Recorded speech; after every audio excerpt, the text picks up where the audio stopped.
Hey everybody, this is Bharat Muthuswamy. And Amir Muqtadari. This lab demo is to show you the basic ideas behind a flash analog to digital converter, or a flash ADC. Okay, in this lab we'll understand the functionality of this circuit. What we have is a 2-bit analog to digital converter because we have 3 comparison voltages but 4 levels: 0, 0, 0, 1, 1, 0, 1, 1. The state, the 2 bits are given by these 2 LEDs here.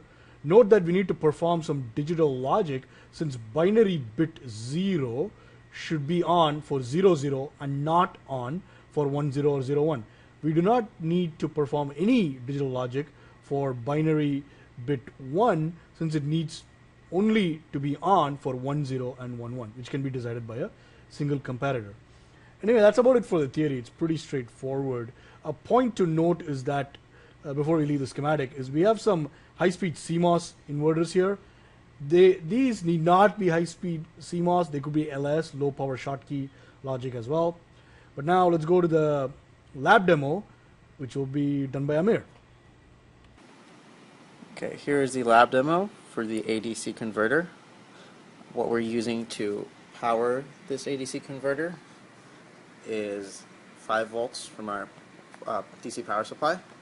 We're also feeding it a sine wave of 1 hertz with an amplitude of 5 volts with an offset of 2.5 to give it a 0 to 5 volt sine wave. So